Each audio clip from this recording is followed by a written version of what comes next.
I was having a cup of coffee this morning and I accidentally spilled on my shirt. That's why the black shirt. Not the very best of my morning. However, seeing all of you here today makes me so energetic. So welcome aboard and hope that I can amuse you with my speech today. Before I start, what do you bring to class? It is a laptop, isn't it? A piece of technology that helps us to go through all of your struggle during work, like preparing a portfolio, or you type for a report, or you can use it as a form of entertainment during the break. And when you go to the library, how often do you see the people around you that bring their laptop and sit in front of a computer?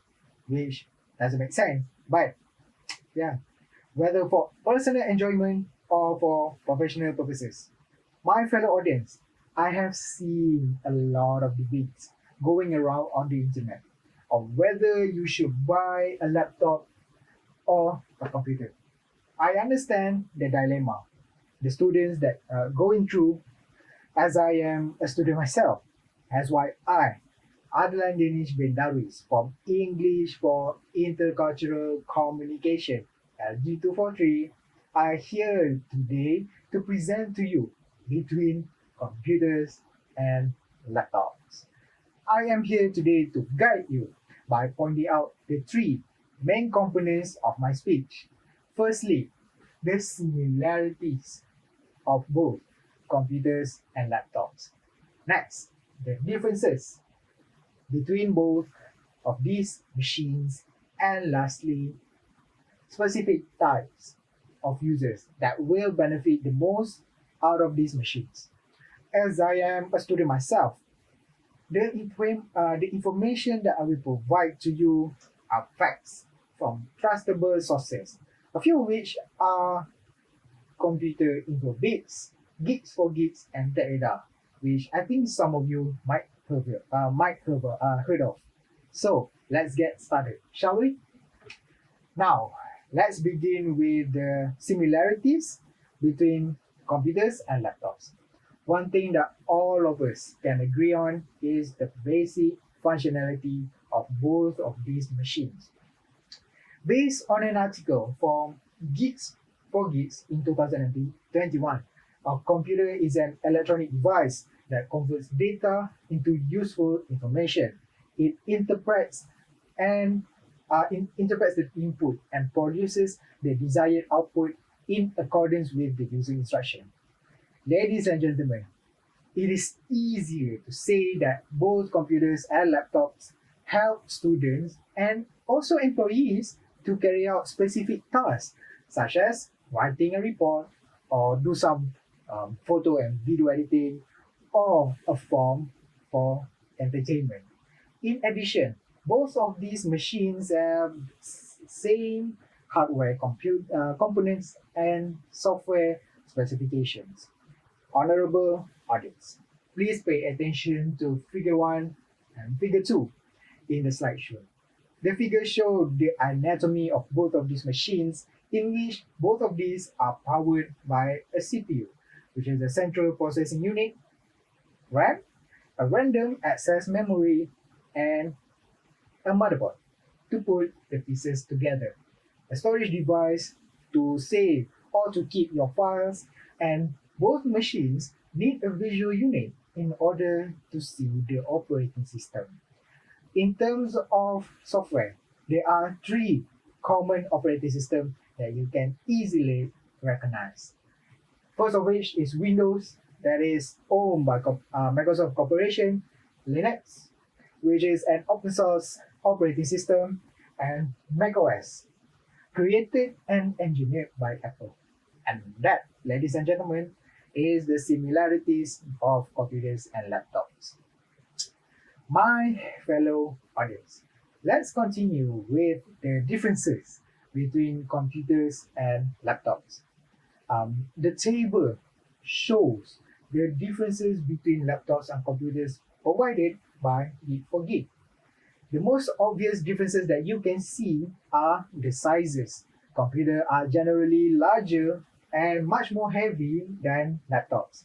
Computers are static and it is hard to bring it around, whereas laptops, on the other hand, are compact and smaller than computer. So you can bring it everywhere at any time that you want. Computers are powered by a power supply, which means that you have to place your computer nearby a power outlet in order for it to work.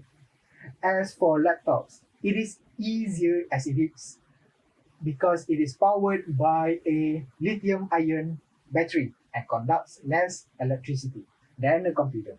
However, ladies and gentlemen, it is easier to repair and do maintenance on a computer rather than a laptop because computers are customizable, whereas for laptops, it is limited.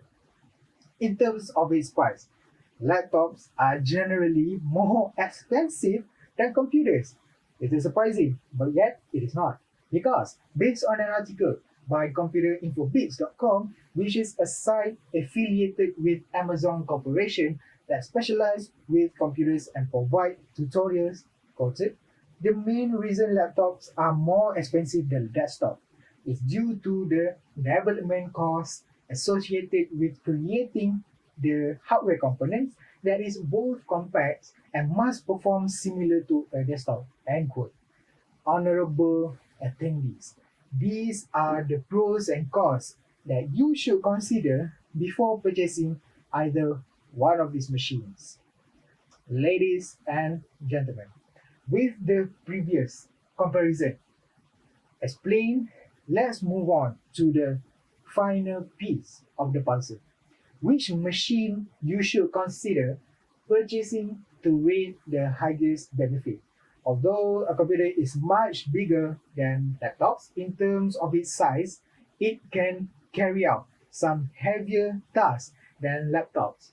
This is because the hardware components that are on a computer perform better than laptops, as computers have a better airflow and heat consumption, which is why computers are much more suitable for students in specific area of expertise that are heavily involved in doing some 3D modeling, 4K resolution video editing, Photoshop, game development, and AutoCAD, which is a designing software for engineering students and architects, and playing some AAA games such as Cyberpunk 2077, Far Cry series, Last of Us, and Assassin's Creed Valhalla, just to name a few, that require an insane amount of GPU power, which is a graphic processing unit, in order to play it.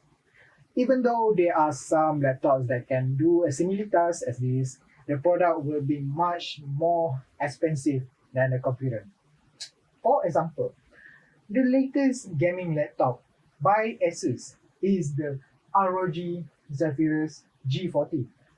This monster of a machine can carry a similar task that I have mentioned before. However, it costs around 7,699 ringgit Malaysia, which is much more expensive than a desktop build that has better specification for only 6,099 ringgit Malaysia. Ladies and gentlemen, however, do not flatter yourself, especially for the laptop enthusiasts. Laptops do not rely on power supply in order to power up a machine because it has a built-in lithium-ion battery rather than relying on the power outlet all the time. Also, laptops have a built-in LCD screen that I have shown in the anatomy of a laptop earlier. So laptop users do not rely on a third-party monitor that you have to purchase separately if you are planning to buy a computer, which is why it is highly recommended for students that are constantly moving from one place to another, that love to do their work in places like library or in a cafe, and only does light work such as writing a report for an assignment, doing some online discussion or an online meeting, preparing a PowerPoint, or editing some 1080p resolution that require only a little amount of CPU power, and you can play games as well that does not require a humongous amount of power, such as Valorant, Counter-Strike, Global Offensive, Dota 2, League of Legends, and Hades. My fellow audience, what I can say now is laptops and computers will benefit specific users depending on how they want to use it. In conclusion, the three main components to guide you before considering buying a laptop or computer are the similarities between both of these machines, the differences between laptops and computers, and the specific types of users that will benefit the most out of these machines depending on what you choose. So, ladies and gentlemen, please consider a specific task that you need before buying a laptop or a computer. These machines are extremely pricey, especially for students that have such a limited budget. Do consult with your a storyteller, for example, instead of seeking an answer on the internet, as it is reliable and they will help you to get the job done. As the Malaysians say, malu bertanya sesat jalan. That means if you're too shy, you'll be lost. Thank you very much.